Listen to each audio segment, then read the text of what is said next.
The following episode of Faffing with Friends contains sensitive materials. All discourse held is purely for an educational purpose, and we mean no disrespect by it. Hello and welcome to Faffing with Friends. My name is Joe and I'm joined by... Lawrence. And Ivaylo. And today we're talking about mythologies. Now, myths are stories we tell one another about ourselves, stories that we pass on from one generation to the next. They are as relevant and important to us today as they were to our ancient ancestors. They could answer anything from origins of peoples to timeless questions or rich metaphors about power, civilization, and love. Now, for the sake of honesty, I have treated this episode somewhat like my A-level exams and the end-of-year uni assignments, in that I have done very little research and revision, but with the help of my clever co-hosts, we shall embark on a quest to delineate our favourite mythologies. So, lads, would any of you like to start us off?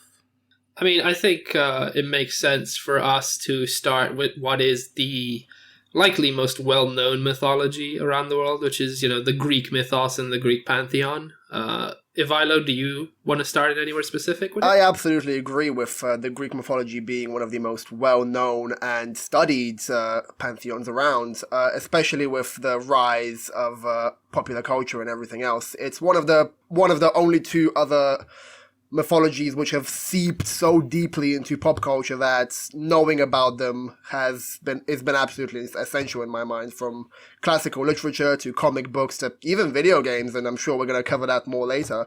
But I don't know, I mean, my first experience with the Greek pantheon came when I was quite young. I was about 10 or 11, and I picked up a book of Greek mythos, and I absolutely loved it. I absolutely loved every single story there. I loved getting to know about the gods and their different powers. It was quite fantastical to me. It was like a more mature version of fairy tales. Again, it was absolutely amazing to learn about it, but some of these stories are really, really harsh, man. Like, you can confirm, Lawrence, that you like the Greek gods purely because they're colossal assholes, right? Oh yeah, no, the Greek gods are like the biggest, most unapologetic pieces of shit in existence. Yep. And that's part of the fun of this mythos specifically, because one thing you'll find with a lot of Western mythology is the gods and the figures of authority are drawn in such a way as to be, role models and perfect and beyond reproach, so that, they're supposed to act as a people should act this way, so use the gods as inspiration to mold yourself. Yeah. But in Greek mythology, the gods are probably the most petty, jealous, horrible, thoughtless pieces of crap there are in most circumstances. Like, for all the good they do in keeping the world functioning in the mythology, they do so much harm by just existing and constantly doing petty shit to humanity. That's absolutely true. And we have plenty of stories of them being outmatched by mortals. Seems to be something that is a great aspect of Greek mythology. And unfortunately for that, because they're gods, they take their vengeance in incredibly evil and uncharacteristic ways. Now, I'd like to talk about two stories of those which reflect that notion. One of them being about Arachne the Weaver. She was a magnificent weaver. She was the best in the world, renowned across all of Greece. And she was so good that she went and challenged Athena, the goddess of wisdom, to a weaving contest. And they had a contest. Athena wove, Arachne wove, and the people absolutely loved Arachne's work. Like, they absolutely loved it, shunned Athena. Athena was embarrassed, she was spiteful, she was angry. So what does she do? The most reasonable thing. She transforms Arachne into a spider. Hence the term arachnoids, hence the term arachnophobia, hence why spiders can weave webs. Isn't that wonderful? Aren't the Greek gods the best? Yeah. I mean, it's literally, there's so many instances in the mythology about the gods being such massive pieces of shit. We all know that Zeus was a massive philanderer and haver of sex with anything that has a pulse, to the point where he would turn into animals just to have sex with unsuspecting women, because, yeah, of course he would, right? But what a lot of people forget is his wife, Hera, would take out her vengeance, jealousy, and anger, instead of on Zeus, the one at fault for constantly doing this shit, on all the people Zeus either had sex with or the children that came from his, side women that he would find. Yep. So, for example, she tried to kill Zeus in the cradle by sending snakes to kill him. Hercules, you mean? I mean, Hercules, Yeah, yes. yeah. And Hercules, being such a Chad, just grabbed the snakes and killed them with his bare hands because he's Hercules. Yeah, yeah, absolutely. And also later on, during his 12 labors, she drove him mad and forced him to kill his family. So that's nice. Oh yeah, he killed his Yeah. wife and his child, right? Because Hera was a thing. So yeah, I mean, What a colourful bunch the Greeks were. Yeah. You forgot to mention, Ivaylo, how dark the Arachne story got. I didn't notice, but apparently Arachne loses heart because Athena tears up her work, and Arachne commits suicide. Really? She weaves a noose and commits suicide, and then Athena just couldn't let her die, right? So she brings her back as a spider. Yeah. Oh, I didn't. So that's I didn't how know she that. kind of saves Arachne as well as turns. Well, yeah. So she inadvertently makes her kill herself and then saves her. I don't remember what module it was, but we studied the story of Arachne somewhere in university. I just forget which module. I don't know if all of us did it. I don't think I did it. Yeah, I didn't do any Norse mythology. Then I must be modules. the only one out of the three of us. Yeah, no, we studied it in uni, the entire story at some point, and it was very fun. Yeah, You're the Greek scholar among us today. yeah. Great. Also, speaking of, I had one more story with that regard. That of Narcissus. I'm not sure if I'm pronouncing that right. Yep. Narcissus. Narcissus, yeah, it's a very hard word to pronounce. It is. But, he was another example of mortals being punished by gods. And, he was this vain guy, incredibly vain, absolutely loved himself. And he would stare on his reflection for so long into the pond that eventually he got transformed into the flower, which now we have, obviously, the flower Narcissus. Yeah. And, it's another story. But the thing about the Greek myths, like, we say that the Greeks are pieces of shit, and that some of them are. Well, we don't say the Greeks were pieces of shit. We say with the Greek the gods. Greek god were absolute pieces of shit. Ivaylo. But the Greek gods, and I think that the whole idea there is to be wary of the wraths of those above us. Like, it's the idea that human ambition and human power can be so absolutely horrible and so absolutely corrupted that sometimes we should know our place. It's quite a backwards notion, but the whole idea of Greek mythology is to know our place. And it's don't challenge those above you. You don't know what the consequences might be. And it's very strange because they didn't start off this way. Like, if we go to the origin of Zeus didn't start off being this flamboyant cheater who just disregards his wife. He was actually the hero of his original story, with obviously him standing up to his tyrannous father, Kronos. I wanted to touch on this. Yeah, go for it. One of the most fascinating aspects of Greek mythology is you have a very cyclical father and son, the son rising up and killing their father. Yep. So both the Titan Kronos, which is, the dad of Zeus, cut off the genitals of his father so that he could take over with the other Titans. And then when he had kids, he ate all of them except for Zeus, who was hidden away by his mother. And then Zeus came back and, sentenced the Titans to Tartarus for eternity after defeating Cronus and setting free the other gods. And it's very fascinating. You have this, weird relationship between father and son displayed in Greek mythology, where every set of gods cyclically does the same thing to the next set, and it always bites them in the ass later. It's an inversion of the Chinese filial piety, where in those, like Confucius mythology or whatever, you get the reverse of that, which is a son's loyalty to his father. A son would either avenge his father's death or whatever, whereas in Greek is the complete opposite, which is quite interesting. You guys mentioned the wrath of the gods in Greek mythology, and my favorite expression of that probably is Chaucer's The Knight's Tale, which is about these two knights who are fighting over one woman's love, and the gods literally meddle with the fates of these characters.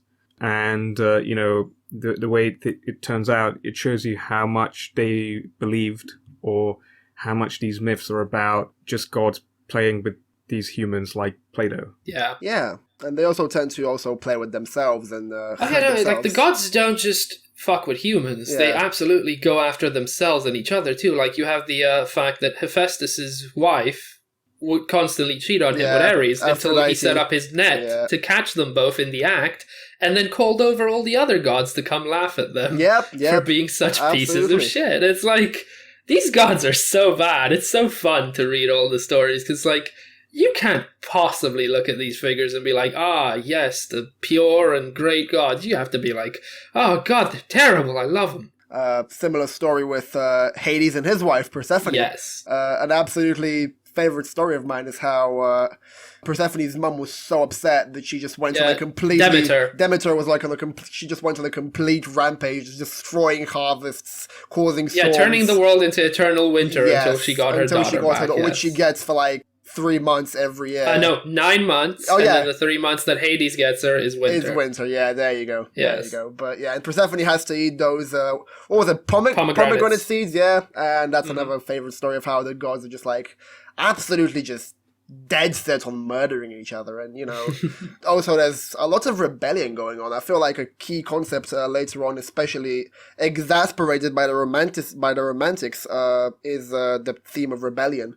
You have, obviously, the myth of Prometheus, who absolutely just goes and rebels against Zeus. Stole the fire. Steals fire and gives it to humankind. It's been rewritten so many times by so many writers. You have the ancient plays. So many forms. And you have the most well-known Prometheus Unbound by Percy Shelley, Mary Shelley's husband.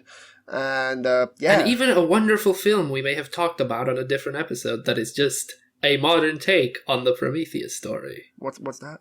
You know, The Lighthouse. Oh my god, Lighthouse! Oh yeah, sorry, yeah, Lighthouse. I forgot about the Lighthouse. Yeah, there we go. Good job, Ivaylo. Rebellion against authority. Yeah, Greek myths. But yeah, the two key components for me are, again, rebellion against those above you, and just knowing your place in the universe, which is quite harrowing, but at the time, I guess that was popular, and yeah. Yeah, I think obviously mythologies exist to maintain order, right? At whatever point in time they exist.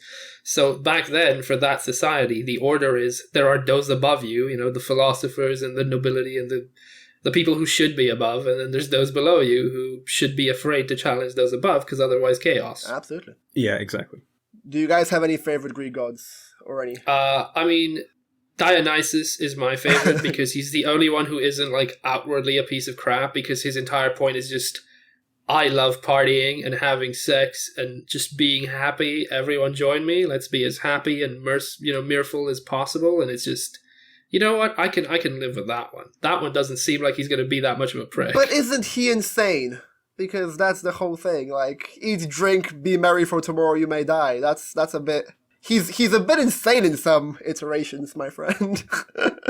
I mean, you compare him to the other gods and the acts they partake in. Is he really insane? Yeah, I guess. What about you, Joe? I mean, I'm tempted to say Hermes, but you guys have brought it to my attention that it wasn't a completely perfect god. I mean, he's almost like the Greek equivalent to Loki, right? In that he can sometimes be a trickster. But the fact that he is the god of communication, I think that's what interests me the most. Yeah. He became the messenger, given the golden rod to show that he has the authority. Exactly. I wouldn't say that I have any particular favorite gods in that I liked them. But I think, I mean, I grew up watching Disney's Hercules a lot. Great film. We talked about this very briefly in the movies episode. But so that was probably, before I even read any Greek mythology, it was probably my first introduction to Greek mythology, although obviously an adaptation of it. And I've got a bit of a confession to make that even though I knew that I should like Hercules probably a lot more than Hades, but the fact that Hades was this trickster god who was hell-bent on just killing Hercules for no reason other than he thought he was just a threat to his rule.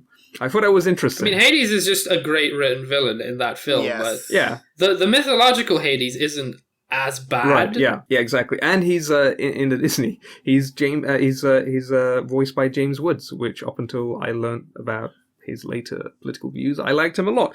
So that was great for me. So I wouldn't say other than that I have any particular favorites. Like, okay, obviously you're meant to like the heroes. You're meant to like maybe Apollo and Zeus, maybe. But I mean, that's the thing. The ones I think you're meant to like are a lot of the demigods, who are frankly not as atrociously pieces of shit as the gods themselves, because they're just dealing with whatever hand they've been dealt by said gods. Yeah. And maybe I would say also the really, really lower tier demigods who are just like have a pinch of divinity. Yeah, I mean, Hephaestus is he doesn't do much that's like morally repugnant. He just makes things for the gods. He sits there at his smithy and just goes bang, bang. Exactly, bang. because characters like Hercules and even Zeus, they're very, very problematic characters that we've already discussed, and a bit of ethical issues considering them. Statistically speaking, it is actually Heracles, the Greek version, I'll have you know.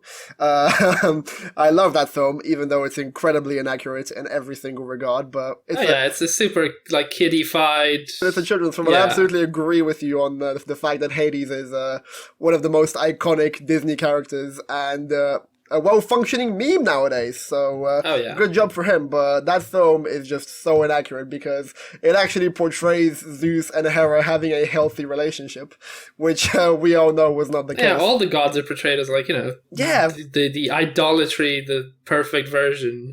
Obviously, we're not going to talk about the Roman mythos because they're pretty much the same, which they just have different names. We just swap around the names a little. We just swap around the names with planets, and there you go, boom, bam. But, I absolutely agree that you like Hermes. I absolutely love Hermes because of his little flying shoes. Oh, yeah. He is, that's like his most well-known character staple. I think the goofier thing people forget is he also has a helmet with little wings on it, and that's so much funnier to me. Yes, and he, in my opinion, he's, I don't care what anyone tells me, Hermes is the inspiration behind the Flash, because I just imagine that's how he just goes around, like, super speedy. Like, Quicksilver Flash kind of vibes. So, hottest of takes over there. Hermes inspires everything. He also reminds me a little bit of the Asterix and Obelisk comics, but which I'm sure we'll discuss later. Yeah, that was a big thing. It is, and I wanted to say probably, so if I had to choose one, maybe I'd choose Artemis as the other favorite god, or perhaps even Medea. Medea was way less problematic. In fact, she was quite a hero in a lot of ways. In ways that we might not consider heroic, in that, she helped Jason to win the Golden Fleece. She was also against her father killing foreigners. I mean, these are pretty decent traits to admire. Yeah, but we've used the word problematic. I don't think we should even care or apply that to mythologies that are older than time itself. Most modern society because memoriam. That would be anachronistic of us to do. Yeah, exactly. Absolutely. So like you can like Zeus because he throws lightning bolts. Yeah, that's cool, dude. Yeah, absolutely. Yeah, he was problematic, but like there's still shit that's really cool about each one of these gods. Yeah, definitely, absolutely, agree with that. And yeah, as you mentioned, a lot of the focus remains on the characters which came after Zeus. Like obviously you have Jason and the Golden Fleece, you have Achilles and Troy, you have Odysseus' journeys, obviously in the Iliads and the Odyssey. Absolutely amazing stuff. But this is an important question, which obviously we're all literature students here, and I want to ask, where do you guys differentiate between literature and mythology? Because obviously you have stuff like Homer and the Odyssey and stuff like that. So where do you guys draw the line? I think literature all good mythology is just literature from a long time ago, really. Yeah, fair. Like, some of it had to be orally passed down because people either couldn't write or just refused to write their mythology down because it wasn't the way, but all of it is well-written narratives and stories, Yeah. Every story we have from the Greek pantheon is like, this is an interesting, well-written story, with usually a moral of some sort, even if it's really backwards and weird to us now, some of them. Yeah, fair play. Yeah, I generally agree with that idea. However, one distinction I find, perhaps, is that where literature might be concerned with a particular language, myths, perhaps, are more concerned with cosmology. So, like, obviously, you talk about Greek myths, which were then accepted by the Romans and pretty much adopted by them, right? Yeah. Appropriated by them. So it had very little to do with their language. So perhaps that's a very small distinction to make, but it could also be quite a significant one if you want to get into it philosophically. But obviously, I've not done enough research to have a very deep philosophical question about these things and give profound answers to them. Yeah, I absolutely agree. So, we've talked about the big one, and I forgot to mention, we haven't talked about our favorite representations of the Greek mythology into modern media. So, I have one immediately. Of course you have one. Let's go. Let's hear it. It's not the one you're going to use. Oh, God damn it. Go on, then. My favorite game of probably the past year has been Hades. And in Hades, you get a complete reimagining of the gods, their relationships to one another, and just another character created from, like, existing mythological things that exist in the mythos, but it shows a lot of the stories and a lot of the characters, and it's just such a perfect recreation of the underworld and Tartarus and Elysium and Asphodel. It's like, it's perfect to me. It's the modern day reimagining of that world and those gods, and it's also a very compelling and 100-hour plus game for me, which I've played for ages now. So I think that is one of my go-to. Yeah. Especially, the gods are given such character and texture. This is the closest I've seen them come to like real, well-developed people, because gods in the stories are usually very one-dimensional, Yeah. This one's jealous, this one likes war, this one's an asshole. In Hades, they all have more than that to their character. You can see that there's more motivations. You can see which ones don't like each other and which ones get annoyed at you either siding with or taking boons from one or the other. And I just think that's really interesting because they interact between themselves and with your character. Fair. I'm not sure. I mean, obviously we mentioned Hercules, right? And then you also have the Tyler Perry Medeas, which are probably very far detached from actual Greek Medea. I've not really thought about it. That's a good question. There was that movie. The name escapes me. I forgot. There was a Percy Jackson. Yeah, the Percy Jackson movies, right? That was what I was going to talk about. God. That was what I was going to talk about. The Percy Jackson series was one of my gateways. I mean, liking the books is fine, but that movie was atrocious. Yeah, no, the films are horrible, but the books are some of the most amazing and well thought out modern interpretations of Greek mythology, in my opinion. They're absolutely great. I remember reading them when I was younger. They were fun. Great. But, stuff like literature and just like film and video games, there's no better fields to like bring Greek mythology or like any sort of mythology to life with that. One of my favorite games of all time, and Lawrence's as well, I imagine, God of War. That's that the whole shtick with God of War is just like go and experience Greek mythology for what it truly was, and quite a harrowing game. It was the reason why my mum would never buy me a PS2 when I was younger. But I eventually got it, Mum, so ha. But yeah, great game, great representation of that. This is another one of my favorite games as well. The MOBA Smite. I'm gonna get some eyebrows raised here by the listeners, but it's okay. A shout out to Smite for being a great game with representing all the different mythologies and just having like a battle royale of them just fighting each other, which is quite nice. But enough said about that. Right. Does anyone else have anything to say about the Greek stuff? Just one more thing, which we might also want to touch upon perhaps rather briefly, which is, we discussed Greek mythology being either or literature and cosmology and cosmogony, but beyond it being an invented story and an idea or a concept, right? These were actual belief systems that some people had that not only did they believe in these stories as real deities that they would then sacrifice to or whatever, but also they were stories to prop up institutions within the countries that they originated from, just like Lawrence mentioned earlier. I mean, we touched on that, right? Like, it's the reason we see, the whole message of fear those above you and don't go against them is because they existed to prop up with the existing order, the existing classes, the institutions that existed. Exactly. Which, can be said for all mythology and a lot of religion too. Absolutely. You have an institution that is central to each religion. I pretty much agree. And the religion exists to prop them up. Exactly, especially ancient and Norse mythology, which I'm sure ancient Egyptian mythology as well, which I'm sure we'll get to as well. Yeah, in fact, I think Ivaylo, would you like us to move on to Norse mythology? I would very much like us to move on to Norse mythology, my friends. I would love us to because, see, the thing is, I grew up with Greek mythology, as I said, but the more I grew up and the more I learned, I actually feel like I prefer Norse mythology to Greek mythology. Lots of reasons for that. I do, 100%. I personally think that Norse mythology is way better crafted. I believe that it's very intricate in the stories it tells, and it actually has an end game, and that end game is obviously Ragnarok. Yep. There's no kind of like apocalyptic event in Greek mythology. It's like just existence continues. Yeah, things will the gods are gonna keep living on lines. Olympus, all that kind of stuff. I like that in Norse mythology, everything has higher stakes because of Ragnarok, and I also like that the gods in Norse mythology aren't as complete pieces of shit as the Greek gods. I mean, they have their moments, but I do agree a lot of the gods in at least even if they are at times pieces of shit, most of them are well-meaning, and they just make mistakes because they're shown to be fallible to some degree in Norse mythology.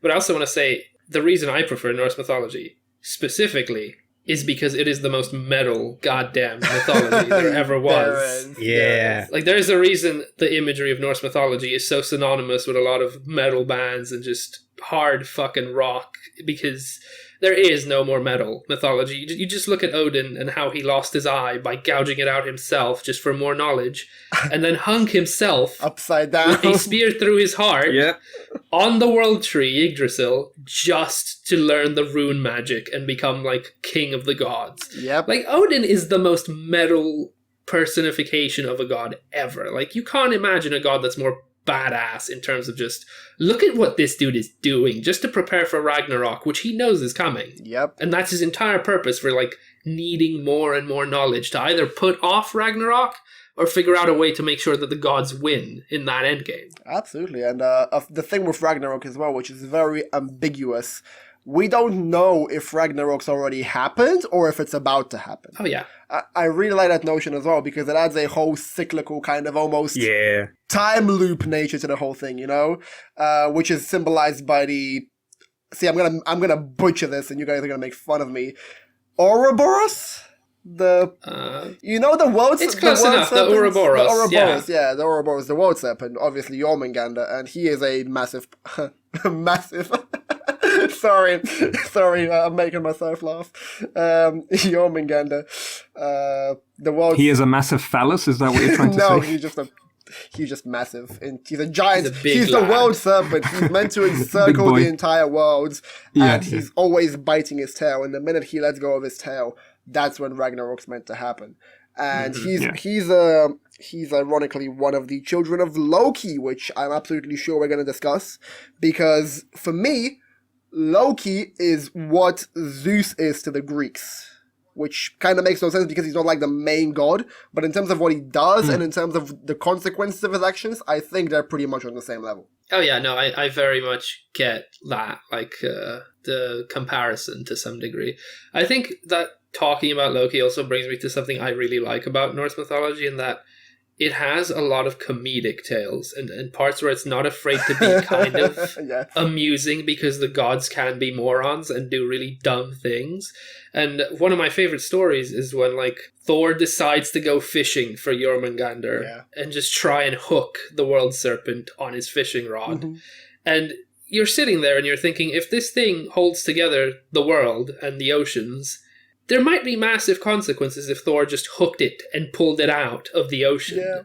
Yeah. But Thor doesn't care about that. He's going to go and catch Jormungandr because he thinks that's an interesting and fun thing to do. Yeah. And it's just stories like that where it's like, these gods can be absolute idiots, but my god, it's fascinating to read the kinds of things they are supposed to be doing, you know? Yeah, and he's had a massive feud with Jormungandr throughout the Norse mythology because of that. Yeah, they're like the big arch enemies. Yeah, they're the two big opposing sides. You mentioned comedy, and I'm gonna hit you guys with probably my favorite Norse myth.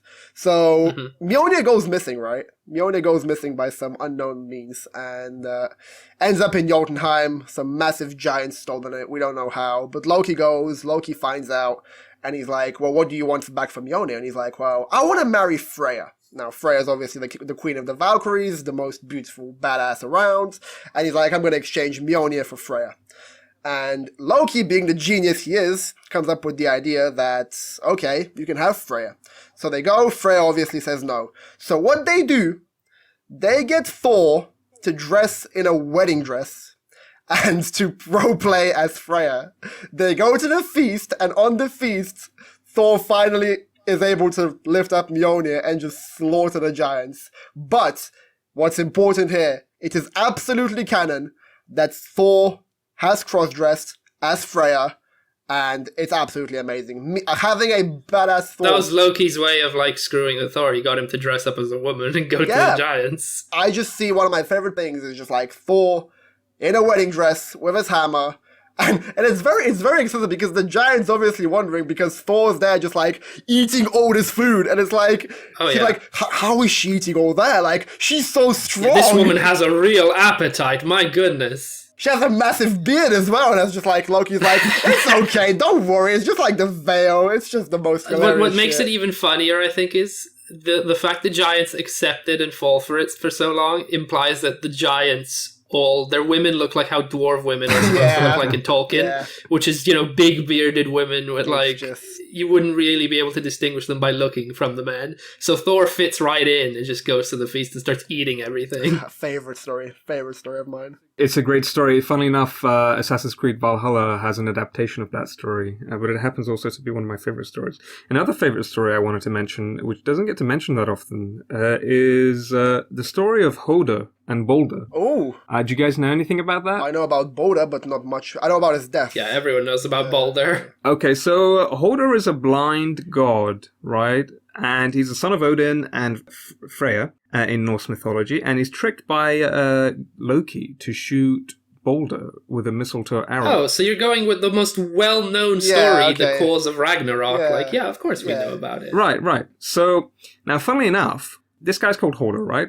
Does this guy remind you of anyone from a particular fantasy? Oh, Hodor? Yes. I will literally cut off your mic. Dude, I had to. Edit him out of the podcast, Lawrence. It's in my contract. I have to mention it every single... Oh my god. Yeah. It's a great story because it's you're talking about this invulnerable character, Balder, who cannot be killed by any other means. I mean, the most interesting part is knowing why he's invulnerable, and that is... His mother has gone and spoken to every object in the universe and told that you can't harm my son, except for the one. Yes. That's right. I think God of War has an interesting adaptation of this as well. Yep. Yes, it's kind of the whole point of the current newest game. Yeah. The object is mistletoe, by the way. But, Yes. Go on, Joe, tell your story, bro. No, I just wanted to mention that, and I can't wait to see Thor dressing up as Freya in Thor Love and Thunder. Taika Waititi, you know what to do. Hell yeah. You were talking about earlier, Ivaylo, like Thor having to dress up as, a woman and go to the Feast of the Giants. I think one of my favorite stories, a result of Loki's treachery, and a lot of people either don't know or completely forget is, so Loki tricks Sif, which is Thor's wife, into cutting off all her hair. Yes. And when Thor sees her, he's like, what the hell? I don't like this. I'm going to kill you, Loki. And Loki goes, listen, I can get the dwarves to make her new hair. Don't kill me, please. Mm-hmm. So Loki goes to the dwarves. It was either the dwarves. Yeah, it was the dwarves. Yeah. And he begs them to, A, make new hair for Sif, but also a bunch of presents so that he doesn't get killed by Thor, so he can get back in the graces of the other Aesir, the gods.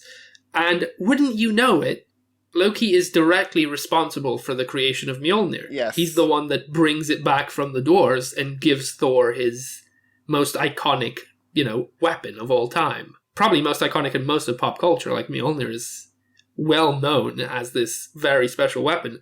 But most people either don't know or forget that it's because of Loki that Thor ever got this hammer. I love the structure of Loki's stories in that he does something, like messes up badly. Yeah. And in order to fix it, he has to add to the story. That's quite interesting. Yeah. It's a quite interesting literary device. Loki is the old version of it's just a prank, bro, as you're about to punch It's just a prank, bro. Ashton Kutcher just going around and saying, you're punked. But he's also inadvertently the cause of Ragnarok. Oh, yeah. Because, again, I talked about the Children of Loki, and Children of Loki is one of my favorites and perhaps one of the most important myths in Norse mythology. So in a previous story, there's like a wild horse and Loki goes off to catch it. He disappears for like years. He comes back with 3 kids. It's heavily implied that Loki transformed into the horse, stuff happens, or actually, I think it was a male horse, and Loki transformed into a horse, and he gave birth to the kids. Anyways, we move. Loki is both the father, quote unquote, and mother of his children. Of these children. The 3 children being, obviously, we already mentioned the one, Jormungandr. Mm-hmm. Jormungandr is a big snake boy. He's a big snake. And he keeps growing, So Odin's like, well, I'm gonna just throw you over here, and please just don't do anything. And Jormungandr's like, okay, cool, just don't disturb me. Second kid, Hel, or Hela, as we know her, Well, only because of the silly, let's change her name, because it doesn't sound feminine enough. Let's just, Hel. And she's like half and half. She has this amazing, healthy side, and like this incredibly decaying, destructive side. And Odin's like, okay, well, do you want to be in charge of the underworlds? And she's like, yeah, cool, I'm going there. A choice that Odin later really learns to regret. Yeah, that's very disgusting. And the third one, Fenrir. We all know about Fenrir. We all know about the big wolfy boy, the Unbound and the primary cause of Ragnarok, because he has the potential to kill all the gods.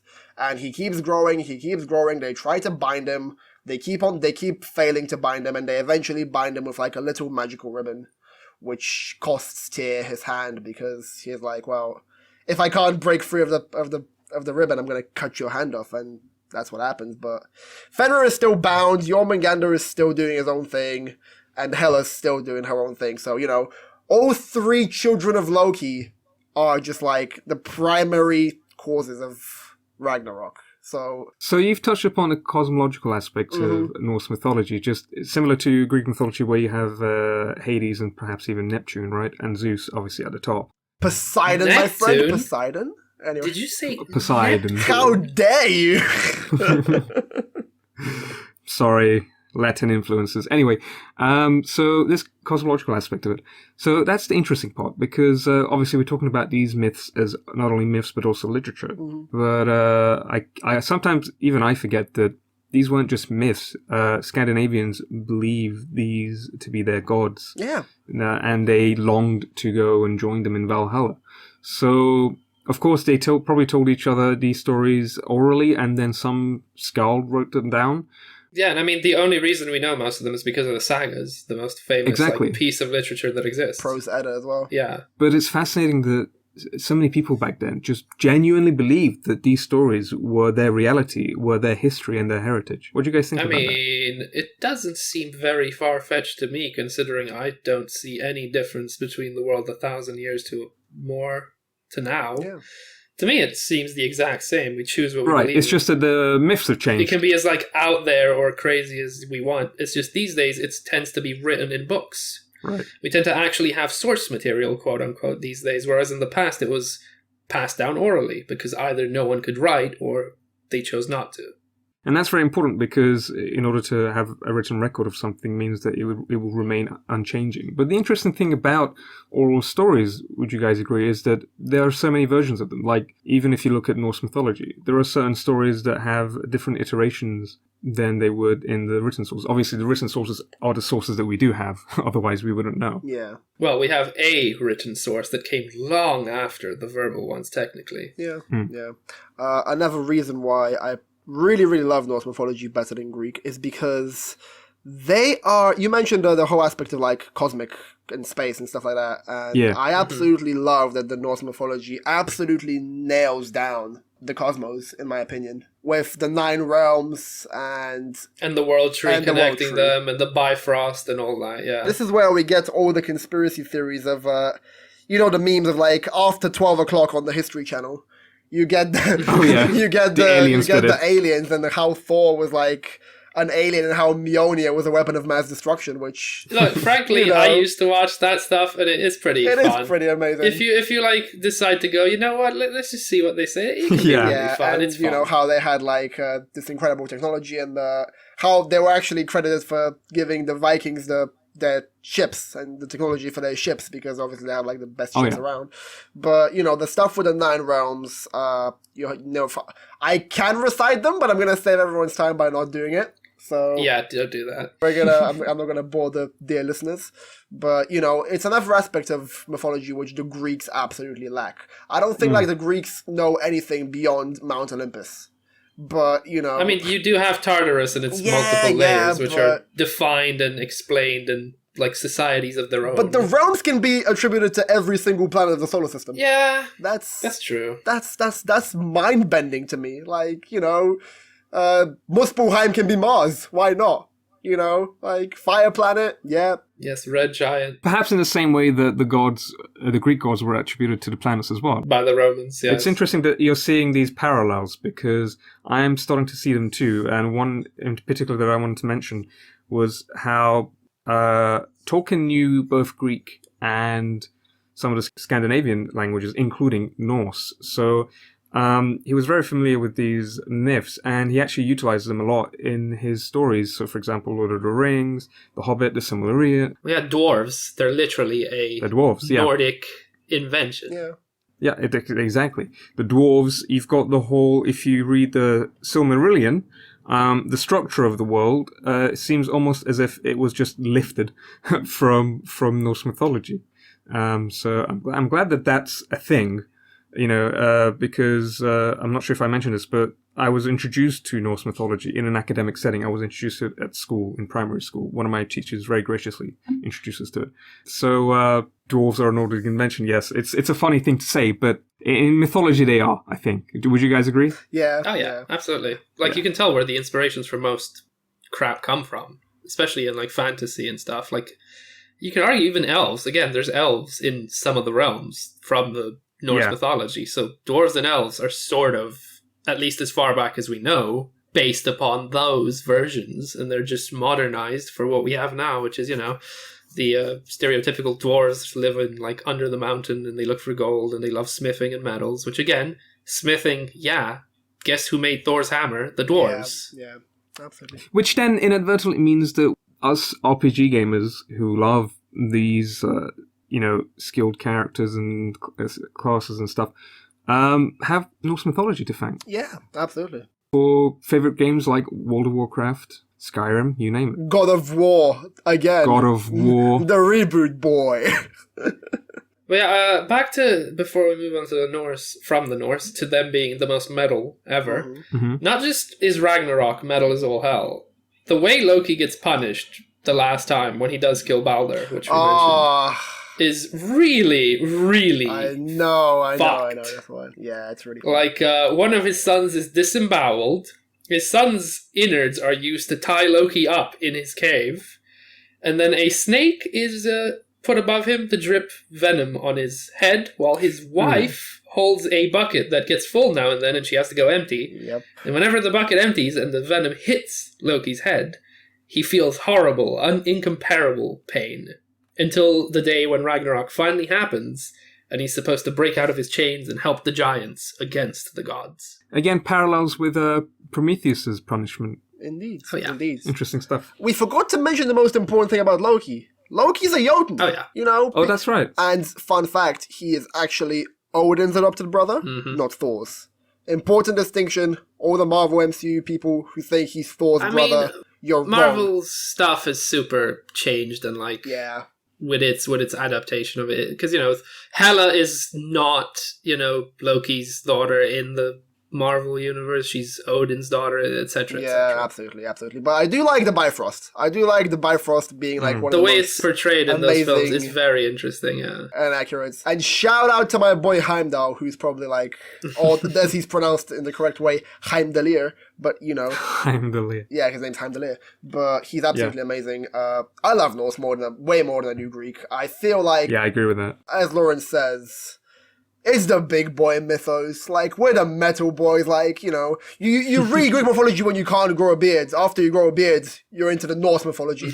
That's my logic. I love Norse mythology. We're men, women in tights. Literally. That's basically please. Norse mythology summed up. But yeah, love Norse mythology. Right. Any lesser known or any other pantheons you guys would like to discuss? Not lesser known, perhaps even somewhat related to Norse mythology, is Anglo-Saxon / English Oh, here mythology. we go. Yes, we're going to the old Arthurian Okay, legends. let's go. But before we get to Arthur, we got to start with Beowulf, right? Because that's where it all starts. So we've all read Beowulf. Absolutely. As part of our degree. Yeah, and we might have even read it way first, before. Yes, exactly. I've got Beowulf right here on my bookshelf. I think that was one of my favorite things about first year reading Beowulf. It's such an amazing poem. Yeah. Yes. Yeah, Beowulf's pretty amazing. Absolutely, yeah. Whether it's, personally I prefer either Seamus Heaney or Tolkien's translation, but any translation is good. I've got a Barnes Noble one here. But just Beowulf what it did for me was someone who enjoyed reading fantasy. The alliteration of it perhaps had so much influence on my own writing afterwards when I read it that just personally, whatever I write from now on, I always compare it to the Beowulf and wonder if it's good enough. And most of the time it's not. So therefore I end up not good luck what I with started that. to write. That's a very high bar to set yourself, you know. Exactly, but because for me this became such an important text to me, right? I studied Beowulf in first year, but I kept reading it again and again and again throughout all the other years and still reading it whenever I just want to pick it up and I'm bored. And to me, it's just complete. Now, I know it's a very macho man, a leading man kind of character, great man history or Who whatever. cares? It's from the part in time where that was just what literature is. Right. It's ballads of great heroes. Exactly. Welcome But I to love literature. it for that. It's just something that I cannot put it down. It's just, I don't know how to put it in words, how much this means to me.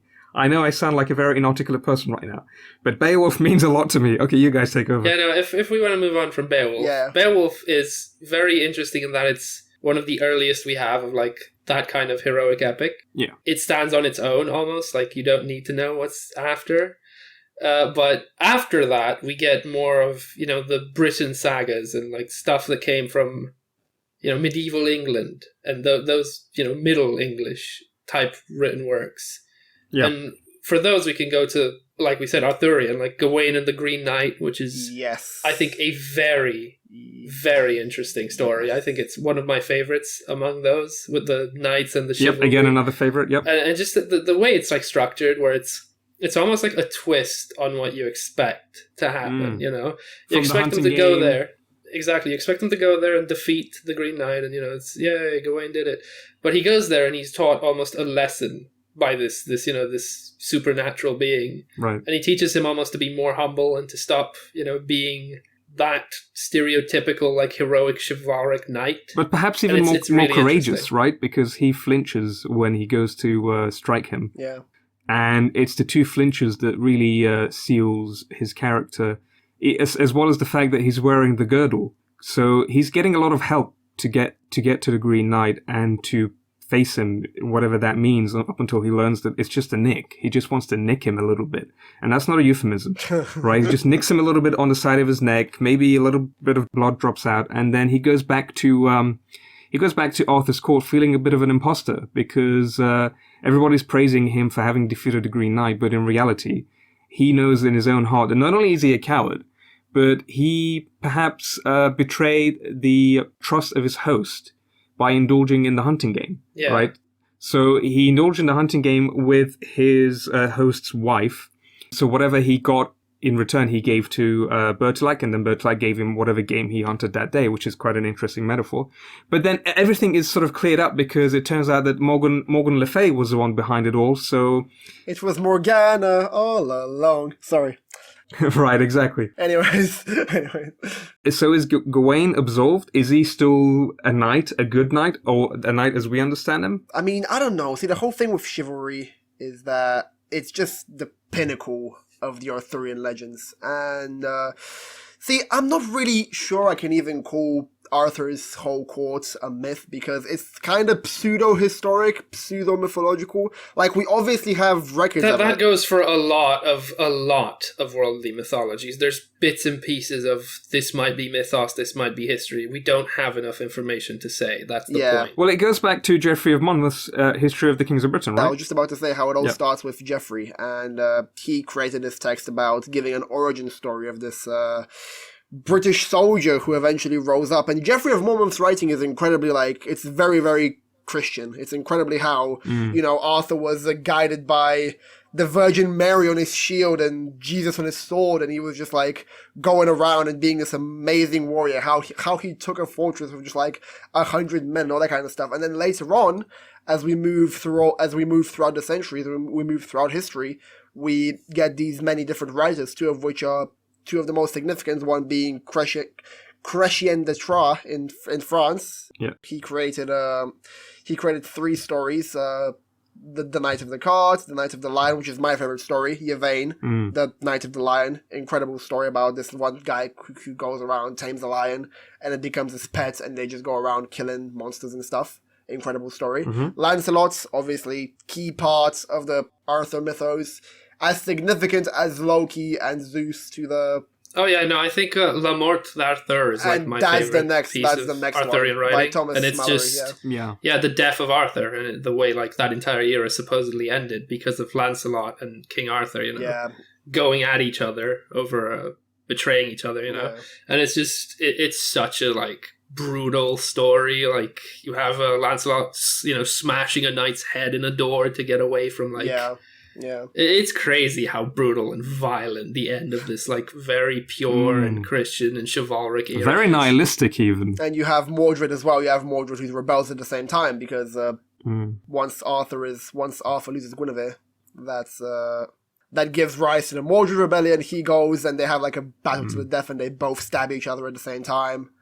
And it's just, I love Arthur stuff. It's amazing, but The thing about Arthur, so this is what I was originally going to write my dissertation on, which was how versatile the Arthurian legends and literature are, and how widespread they are. Like, there are so many, we mentioned Geoffrey Monmouth, right? But there were writers like Gildas who were writing about an Arthur or an Ambrosius long before Geoffrey. And then there were many writers after them who wrote even more about Arthur. Even I can't remember. I think it was King Edward III, if I'm not wrong, who founded the Knight of the Order of the Garter. Who, and their actual like icon, their like poster, if you go to the church where they met, is this round disc, right? And it's supposed to be the round table. So it has a huge significance not only to the culture of England and Britain in general, but also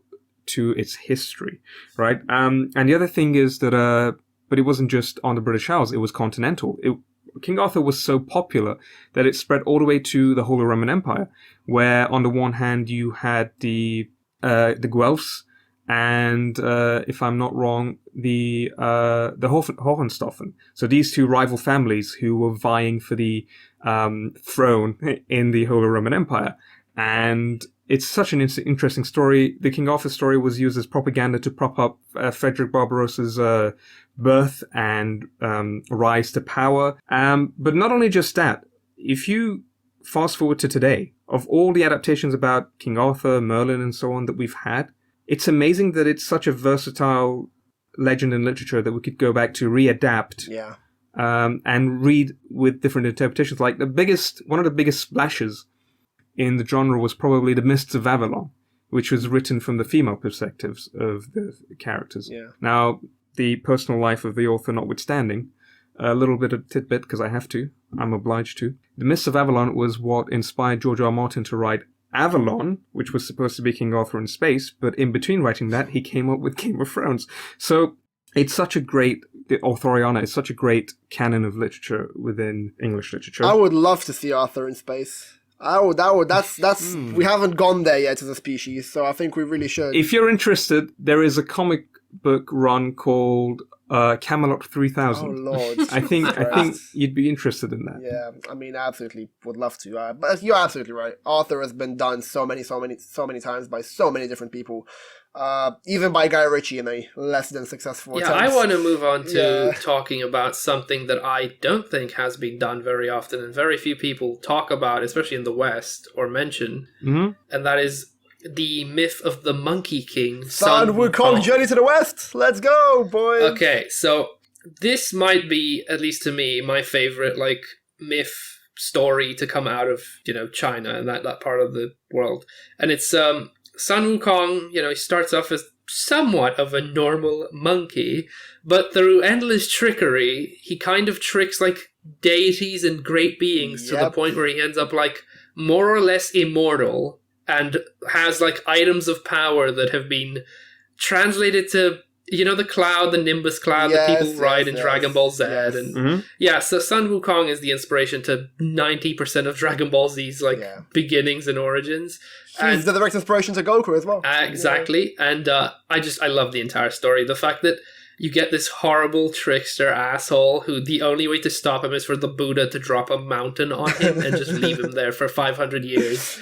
And when he finally learns his lesson, you see him become almost a heroic figure. Yep. Because, the entire past of him is just tricking person after person. Even the Jade Emperor and eating all the peaches of immortality, which makes him unkillable, which is why the Buddha's punishment for him, I can't do anything but drop a mountain on you and just leave you there, because he can't kill him. Talk about how Odin's like one of the most metal deities, but in my opinion, Sun Wukong is also up there. Because you know what? Yeah, Sun Wukong is one of the most badass. Literally one of my favorite stories. You know, the most iconic thing with Sun Wukong is his cudgel, the magic cudgel, which is actually a pillar of heaven. So my guy walks into the Dragon King's palace, Ao Kuang, and he's like, "I'm gonna take a pillar as my weapon." And Ao Kuang's like, "Well, no, you can't. It's literally holding up the sky. Please do not take this." And Sun Wukong just walks by, defeats him, absolutely humiliates him, and just steals the magic pillar as his weapon. And it's become like the most iconic thing. Like him walking around with his magic cudgel, just going around smacking people. It's iconic. It's absolutely iconic. Yeah, what is it, the 7-ton staff? Like it can change weight, so he can drop it on someone and just pin them forever. Yeah, journey, and he also has the ability to transform into animals. So absolutely, I love like his most iconic line that like the people who know the story know is just, "I am the great sage equal to heaven." Yes. He says after tricking everyone and gaining immortality in every sick-ass artifact weapon ever. Journey to the West is an absolutely amazing text. I really wish it was more studied in the West.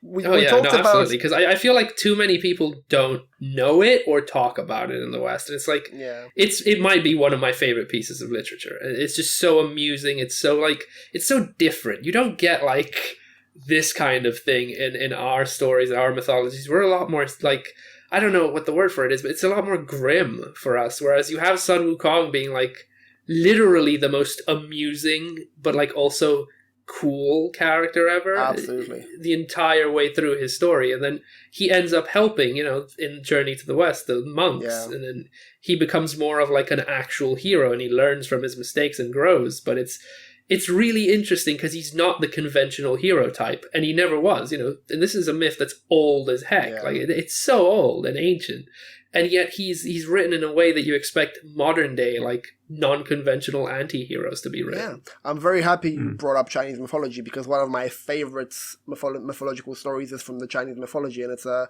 very touching love story between Hou Yi and Chang'e, if you guys have heard about those. So Hou Yi is tasked by at this time, there's 9 suns out there, boys. There's 9 giant suns. They're absolutely destroying the world. As you would imagine, 9 suns would be a bit too much. Yes. So a bit bright. The Jade Emperor, so Hou Yi takes up the task to bring down the 9 suns. And he does so. He manages to get a bow and arrow, and he fires, he's like the best marksman around. He fires 9 arrows and brings all the suns down. Now the problem is, the suns are the Jade Emperor's sons. No joke. The suns are the Jade Emperor's sons. Like, yeah.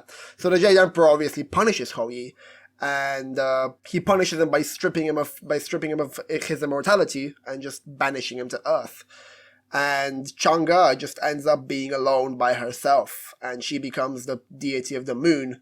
And Hou Yi is forever separated from Chang'e, and they're together. They want to be together again because they're lovers, and they've been separated because of Hou Yi's sacrifice to save the world. He saves the world by bringing down the 9 suns, yet is forever separated with the love of his life. But the moon, yes. Very, very powerful. One thing I love is the moon-sun dynamic to mythology exists in so many versions for so many of the mythoses. Are you going to go a bit further into? I mean, the one I want to mention is a little throwback to the Norse mythology, where you have the sun and the moon being like dragged around with chariots by 2 different lovers, and then the wolves trying to catch both the sun and the moon to eat them. The 2 giant dogs. Almost every single one of like the mythologies out there has some sort of like sun and moon myth, because they were so vital to the existence of human life on this earth. The moon controls the tides, and the sun gives life to 99.9% of things that exist. Same thing with Japanese myth. Amaterasu and Tsukiyomi, 2 iconic figures of Japanese mythology, always at war, always fighting brother and sister. Tsukiyomi murders a fellow god, and he spites Amaterasu so bad that she hides away in a cave, and just light completely vanishes from the world until she comes back, and Tsukiyomi just like running rampant while she's gone, and she comes back and they have like a massive fight, like brother and sister quarrel. But I'm very glad you mentioned that. That's another important aspect of the sun and the mythology, sun and moon dynamic. Absolutely key. Great stuff. Yeah, man. and they're just it's fascinating how consistent they are with like mythologies that at times never knew each other. Yeah. Or like ever, because like Norse mythology, by the time it existed, they'd not met anyone from China just yet. Yeah. It's very strange. These places in the world had never like found each other yet. And it's just incredible to think about that, because of these things and how constant and necessary they are to life. They all affected these mythologies, in the Greek one we have Helios. Yeah. Every single one, like these things that are constants in the universe, they had to be accounted for. Yeah. And it's fascinating to see how each different part of the world took them and incorporated them into like their mythology. We've forgotten quite shamelessly, despite talking about night and day and good and evil and the two sides. Our own history, Lawrence. Our own Slavic history.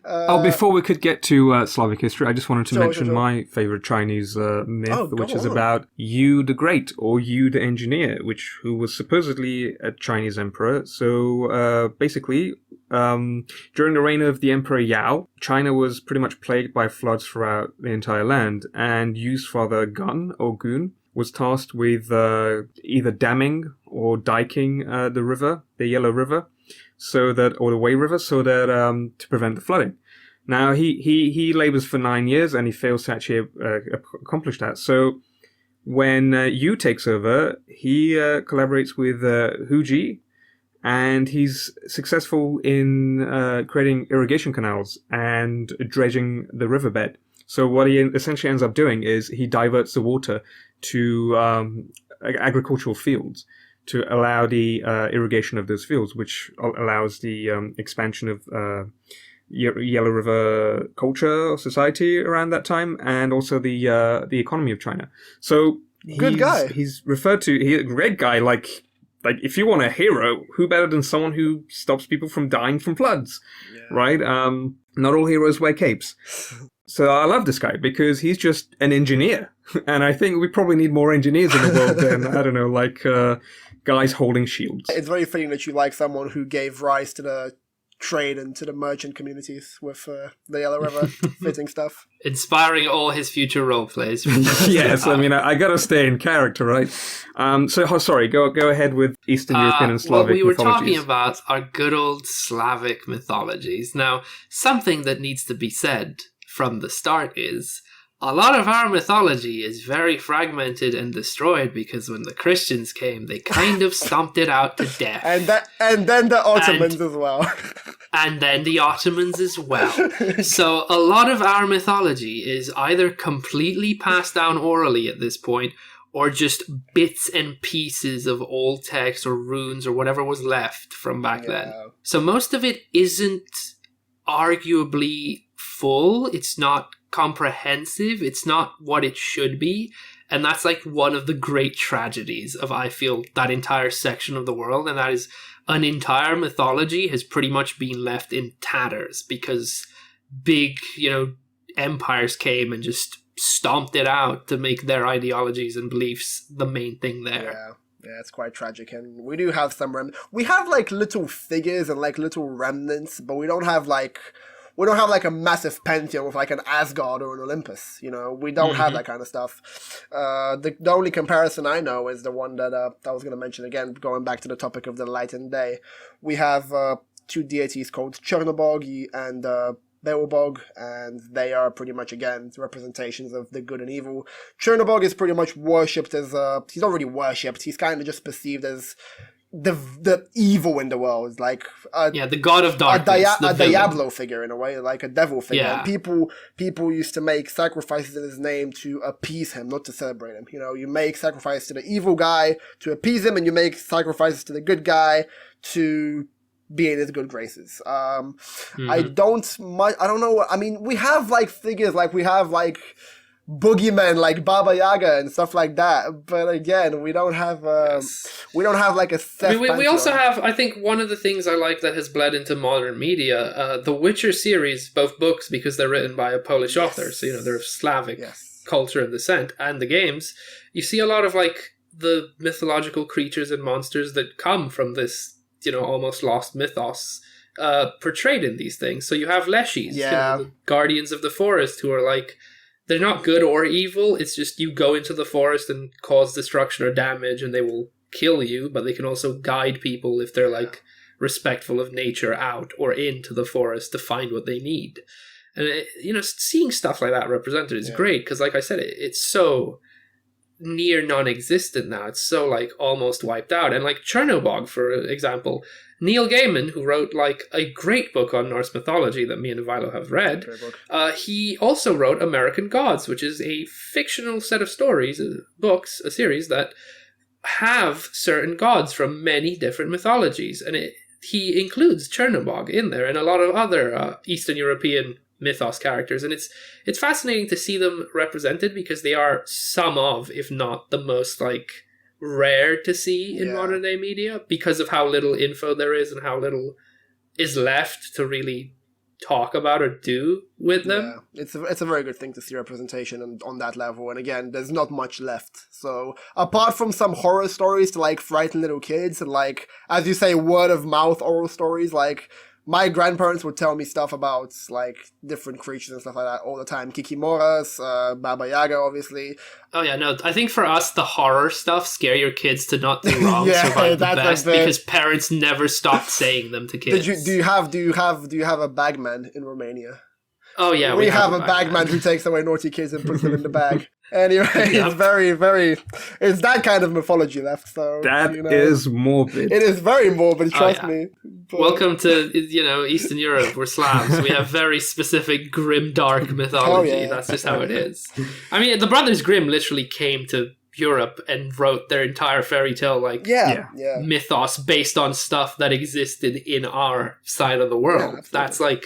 The Grimm's tales are literally birthed from those kinds of stories and mythologies, and that's like one of the existing almost representation of them in a more modern context. Yeah, it's absolutely incredible. I wanted to mention one of my favorite Slavic fairy tales, which is The Death of Crochet the Deathless. Have you guys heard of this tale? I have, but go on. Let's Joe. See. I'll summarize very quickly. So, Ivan Tsarevich has three sisters who have married these wizards. And he finally finds Maria Marevna, who he marries. This beautiful warrior princess, capable in her own right. And then one day when she's going out, she tells Ivan not to open the door of the dungeon. And of course, what does he do? He opens the door of the dungeon. And he walks in, and there he sees Crochet. Now, Crochet's chained up. He's like fragile and frail. So he asks for water. So Ivan, being naive about who Crochet is, gives him like 12 buckets of water. And once Crochet's finished drinking, he's regained his strength. He can use his magic to release himself and then vanishes. Now, Ivan realizes that Marevna is missing because Crochet's taken her. So he tries to go after Crochet, not only to kill him, but to rescue Maria. But he's immediately killed by Crochet, put into a barrel, and then thrown into the sea. Wonderful. Now his brother-in-laws revive him, so he's revived, and he's told that Crochet has a magic horse. So in order for him to be able to match Crochet, he needs to also have a magic horse, which he goes to Baba Yaga for. Now Baba Yaga sets some tests for him, which he's able to pass, and then he gets his magic horse. Then he catches up with Crochet. And then he pretty much kills Crochet, burns his body, and then Marevna returns to him, and then they live happily ever after. It's a crazy little story. My favorite part about Crochet the Deathless is like how he's immortal, and that's his soul or death, or however you want to translate it to English. It's not as easy to translate. Right. His being, his essence, is in a needle that is inside a duck, I believe, inside a hare, and it's inside multiple objects inside objects. And you have to find that needle and break it to kill him, because there's no other way. Yeah, exactly. Yeah. It kind of oddly reminds me of Sylar in Heroes, when he moved his death spot in his head to another part of his body when he gained shapeshifting. It's somewhat similar. But yeah, any other stories from Eastern European fairy tales? Or myths? No, really, to be honest. I mean, I think we've touched on some of the big ones. Everything else is just like children's tales, stuff you say to scare children. From what's left, Which and I mean, I like it because it's one of those moral stories, and that's a lot of what we have in Slavic mythology as well, where it's like, you do bad thing, the bagman comes and gets you. You go disrespect nature, the Leshy will get you. You know, you go make the Baba Yaga angry, she'll come and eat you in her house with legs. Oh, yeah. It's a lot of like, it's always consequence-based mythologies in like our part of the world, and from what I've noticed, a lot of these stories and mythologies. And that's another thing I really like seeing in mythoses. But yeah, I think that's all we're going to say about these, unless anyone else has something to add. Not really. I have a few more mythologies to talk about, just to wrap up. So we didn't mention Mesopotamian or Egyptian yet, because I think those are huge parts of mythology in general. For example, the Epic of Gilgamesh is probably perhaps a large part of the cradle of civilization. Mm-hmm. So we all know what the Epic of Gilgamesh is, right? Yes, but I have not read it in long enough that I couldn't tell you a single detail anymore. How about you, Ivaylo? I know it's the very first... it's one of the very first pieces of literature and the very first heroic story. Gilgamesh is the first adventure hero in a way. He's like the first... he's the first epic hero epic hero in like the traditional sense. I know there's a friend he's very close to in that story. I don't know his name, something... Enkidu? Enkidu, yeah, they're very close together, and they go on adventures, and he conquers... He fights a bird called Anzu. That's all I know, and he's like... That's pretty he's good. very powerful, and he's very strong, and he's the first hero, really. Right, and after the death of his friend, Yeah. what Gilgamesh really does is he tries to search for the secret to immortality, which is quite interesting. Yeah. So, you've got the Mesopotamian myths, which, as Lawrence alluded to, every night on History Channel, they get covered in depth and alluded to as the aliens being the ones who brought them about. You've also got the ancient Egyptians, not so dissimilar. And obviously, again, just like the Greek and Norse mythologies, the ancient Egyptian mythologies weren't just myths. They were rituals, and they were part of their religion and scripture. I mean, we all know about the ancient Egyptian pantheon. Yes. We could probably go into that in an episode, perhaps. If it came to like the ancient Egyptians, my favorite is Amun, because he ends up like absorbing Ra and becoming Amun Ra. That's right. He pulled off a fusion. The equivalent. He's literally the equivalent of a fusion character from DBZ, and then he becomes like the king of gods, akin to Odin or Zeus because of it. And that's such a fascinating thing. Like you don't see in mythologies like gods absorbing the power of other gods usually. That's really specific, and like this is one of the few cases I can think of. Absolutely. And I also like the story, if I'm not wrong, I think it's the story of is it Osiris who is killed by Seth? Yeah. Yes, and then his bits and pieces are scattered all around, and his wife has to go get them and put them back together, and he's like the first mummy, technically. Exactly, yes. I love that story. I think it's a great story. And then Horus shows up and kicks Seth's ass and becomes the rightful heir. Yes. I love Egyptian. Exactly. I love the ancient Egyptian pantheon. It's absolutely insane. My favorite story is, well, not story, but my favorite character there is Anubis. I love Anubis, the judge, the judge, because he, when you pass away, you go to Anubis and he weighs your soul against a feather. And if your soul's pure enough... Well, he weighs your heart, literally plucks it out and puts it on the scale. Yeah. If your heart is heavier than the feather, it's bad news for you, bro. It's very bad news. It's bad news. But if it's not, or if it's on the same level, you get to ascend. So yay, Anubis, Yay. we can cover these two mythologies probably in more depth in a different episode. I'm sure we'll get to that. It's a shame that we couldn't cover them much now. Yeah, there's a lot in the world. There is a lot of it in the world. There are a lot. If there is demand, we're absolutely happy to do a part 2.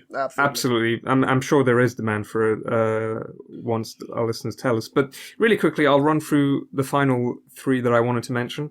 So first off, Jewish mythology. So the most notable Jewish myth is the myth of the Golem. The Golem of Prague. I'm sure you guys have heard of it. Yes, the golems. Yes, That's where Golem comes from in The Lord of the Rings. Yep. And it's just Golem was a protector of the Jewish quarter of Prague city when people were carrying out their pogroms, these anti-Semitic attacks against the Jewish people.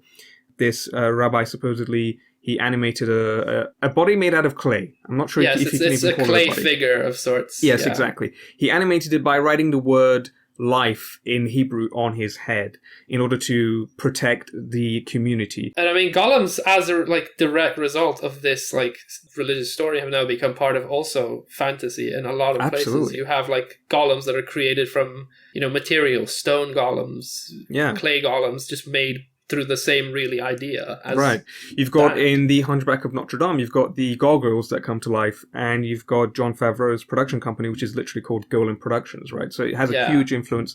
The interesting thing was, once the threat is dealt with or it's over and the community no longer needs the golem, all the rabbi has to do is just erase one letter. So life goes from the thing on his head, the golem's head, goes from life to death because he erases one letter, and then immediately the golem just ceases to be, which is a very clever linguistic technique or device in literature. I love that so much. I'm really jealous of it. I really want to use it in one of my stories. And the other Jewish myth it's not so much a myth, but it's part of the literature I want to talk about, is Tevye. So you've got Tevye the Milkman. You guys are probably more familiar with it as Fiddler on the Roof, the musical. Oh, yes. And that's a great story on its own. Obviously, go watch the 3-hour movie. I won't say much about it here. Okay, let's move on to the Christian mythology. Again, the most notable Christian myth is Saint George and the Dragon, right? Yeah. So we've all heard of Saint George and the Dragon. Yeah. He rescues the virgin, kills the dragon. It's one of those fun parts where it's I don't know if you guys should have included a dragon in here. Right. But it's a very interesting myth, right? Obviously, the dragon represents sin or the devil or whatever you want to interpret it as. And then there are plenty of hagiographic stories which have similar myths and legends in Christian mythology. You also have the books that the Protestants consider as apocrypha in the Bible, which Catholics do not. So the ones who consider them as apocrypha, like the Book of Tobit, then they also consider this myth. And then I think that's it about. There's a few other things, but I'll leave that for another time. Perhaps we'll do a whole episode on. Yeah, I would love to. Finally, Persian myths, because I happen to be. It is a speed run. I happen to be Persian. So I'll familiarize you guys with some Persian mythologies. Do you guys know anything about Persian mythology? Not at all, my friend. I know more about Persian history as opposed to mythology. This might sound really offensive, but is the Sands of Time real? Is that a thing? No. Unfortunate then. We move. Anyways. I'm sorry to say that. I mean, wouldn't all the King Solomon myths kind of count in a way? They're connected, right? Not really. Let the Persian man speak, Lawrence. You're probably talking about Daniel, because Daniel was during the Babylonian exile. And during the Babylonian exile, the Persian Achaemenid Empire takes over Babylon, and then kind of frees the Jews from captivity, sort of. Or it might have been Cyrus, rather, and then allows them to go back to rebuild the temple. Well, yeah, so, the Book of Daniel, right? Yeah, that one. There you go, yeah. I meant.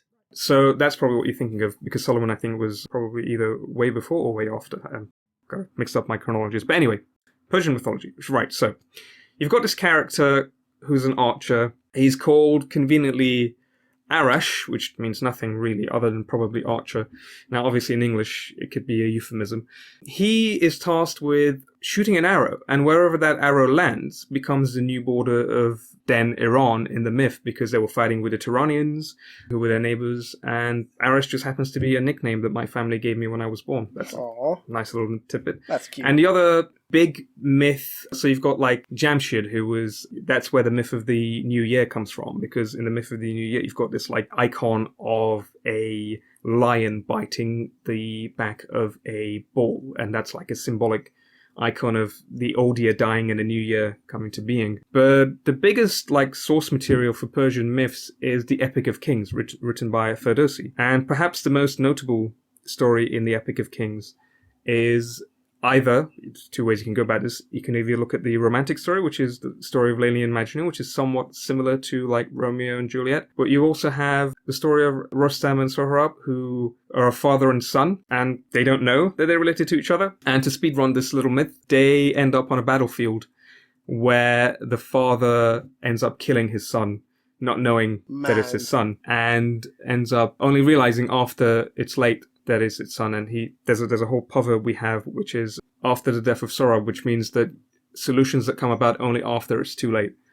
So this guy is trying to get a medic to help his son survive, who doesn't, because he didn't know it was his son. It's a very intriguing, interesting story. That's fascinating, honestly. I had no idea about that. There's also a story where he loses his horse in a trap.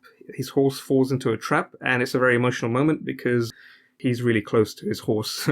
Not in the same way that the Witcher is close to Roach, I guess. Good metaphor. And although the irony is that Roach dies a lot because there are several roaches in The Witcher. Yeah, that's why he's called Roach, because Exactly. he doesn't want to bother remembering their names. Exactly. Yeah. But in the Epic of Kings, there's just this one horse whose name eludes me. And when he dies, it's like a really emotional moment. I've read children's adaptations of Epic of Kings when I was younger. I've never actually read the whole text, which is quite a bit longer. I mean, I should do, because it's part of my heritage. I'm sure I get to that. But I thought you guys would be interested to hear about that. No, that was very enlightening. Thank you very much for that. That was very amazing. My pleasure. And thank you guys for sharing your thoughts on these mythologies. And guys, so this has been another episode of Faffing with Friends. Yes, and hopefully because of what Joe's nickname was when he was young, his arrow shall hit the mark of 1,000 subscribers someday. Yes, please. That's a great... Thank you so much. That's I couldn't have said it better myself. Hell yeah. We try to cover as many mythologies as we could, as best as we could in the short time that we have. If you guys want more, you know what to do. Just let us know. Or might even do a poll. Before I hand it back to the other guys, before they have anything else to add, remember to just like, comment, subscribe. Share it. Share this among your friends, and just continue listening to us, because the more you do, the more powerful and good we feel about it ourselves. Hell yeah. So I hope you guys have enjoyed it. I've been Joe. This has been Ivaylo. And I've been Lawrence. See you guys next time. Bye. Bye.